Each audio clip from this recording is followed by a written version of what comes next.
A brief history of stylistics. Are you sitting comfortably? Then we'll tell you about the story of how stylistics began. Stylistics explores how readers interact with the language of mainly literary texts in order to explain how we understand and are affected by texts when we read them. The development of stylistics, given that it combines the use of linguistic analysis with what we know about the psychological processes involved in reading, depended, at least in part, on the study of linguistics and psychology, both largely 20th century phenomena becoming reasonably established. Stylistics, then, in a is a subdiscipline which grew up in the second half of the 20th century. Its beginnings in the Anglo American criticism are usually traced back to the publication of the books listed below. Three of them are collections of articles, some of which had been presented as conference papers.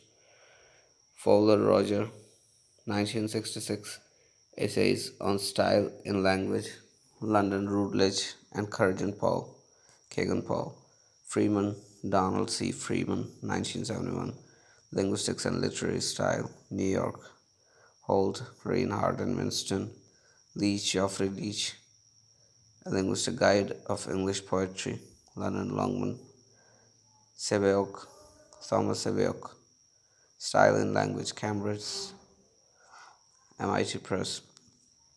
Perhaps the most influential article is that by Roman Jakobson in Sebeok, 1968, is called Closing Statement Linguistics and Poetics because it was a contribution to a conference which Sebeok 1960 published as a collection of papers. It is pretty difficult, so we wouldn't recommend nipping off to read it until you have done a bit more stylistics. But as we shall see below, Jakobson is an important figure who connects together various strands in development of stylistics. Stylistics can be seen as a logical extension of moves within literary criticism early in the 20th century to concentrate on studying text rather than authors. 19th century literary criticism concentrated on author, and in Britain, the text based criticism of the two critics, I.A. Richards and William Empson. His pupil rejected that approach in order to concentrate on literary texts themselves and how readers were affected by those texts. This approach is often called practical criticism, and it is matched by a similar critical movement in the USA associated with Cleanth Brooks, Rene Wellick, Austin Warren, and others called New Criticism. New Criticism was based almost exclusively on the description of the literary works as independent aesthetic objects, but practical criticism tended to pay more attention to the psychological aspects involved in reader interacting with the work. However, these two critical movements shared two important features.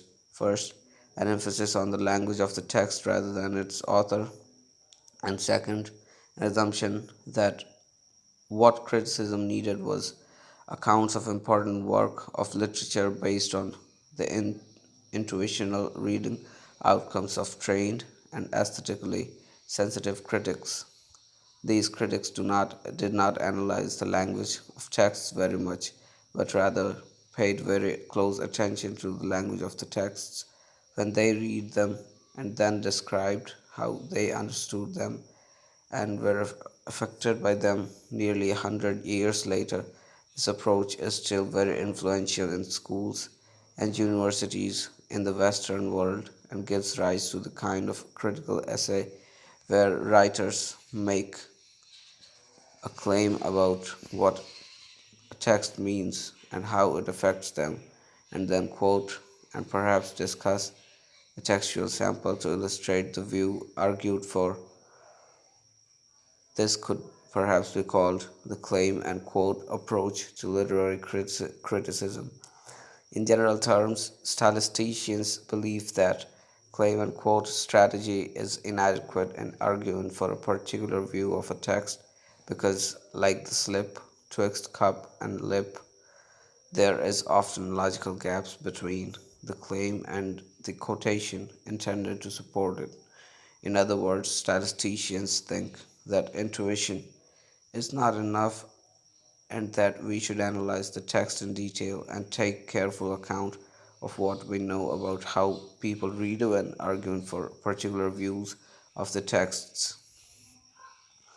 But the stylistics approach in Western Europe and North America clearly grows out of the earlier critical approaches associated with practical criticism and new criticism.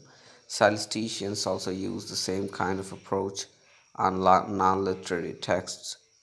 There is another important strand of influence in the development of stylistics, the one which Roman Jakobson was involved in, which comes from the Eastern Europe.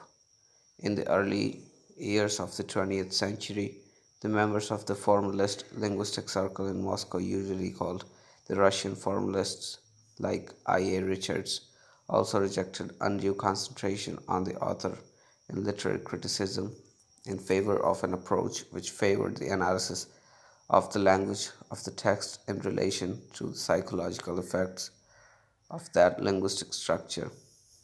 The group contained linguists, literary critics, and psychologists, and they and the Prague structuralists see the paragraph below that began to develop when what became a very influential aspect of textual study in later stylistics called theory. Foregrounding theory.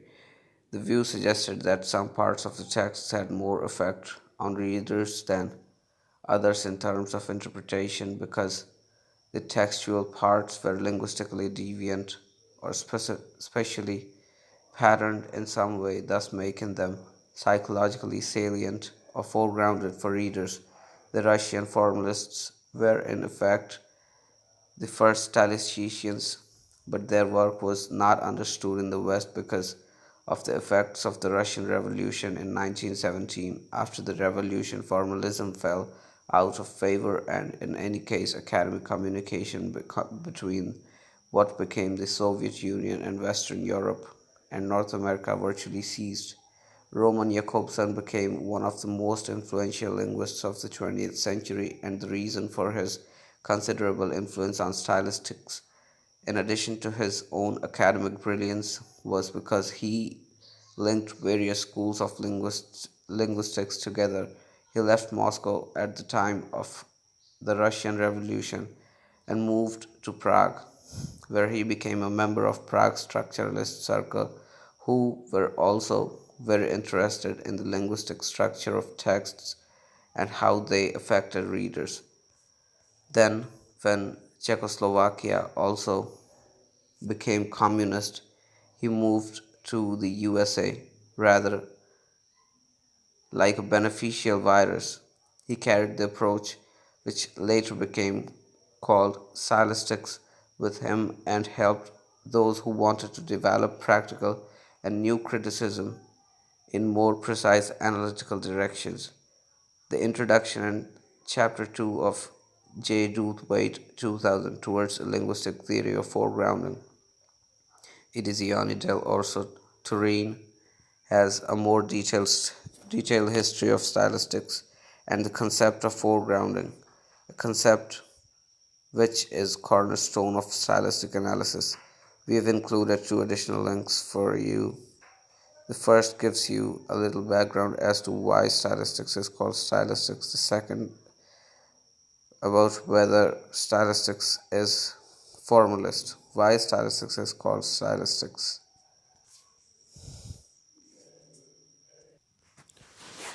A brief history of stylistics. Why stylistics? The term stylistics became associated with the detailed linguistic criticism because, at the time it developed, the study of authorial style was a major critical concern, and linguistic analysis allied to statistics was popular with the more linguistically inclined critics. To some degree, it is a less happy name now, as stylisticians have, by and large, moved away from the study of style and towards the study of how meanings and effects are produced by literary texts. There have been a few attempts to change the name of the enterprise, for example, to literary linguistics and critical linguistics, but none of the labels so far proposed covers all the aspects of field adequately. For example, the just mentioned can just as easily apply to areas not covered by stylistics and do not adequately represent the psychological aspects of the approach. So, stylistics has survived as the most popular label despite its shortcomings. What's in a name? As we can't find a better label for stylistics, we tend to agree in general terms with Juliet's view about Romeo's name. What's in a name? That which we call a rose by and other word would smell as sweet, so Romeo would, were he not Romeo called, retain their dear perfection which he owes. Without that title, William Shakespeare, Romeo and Juliet.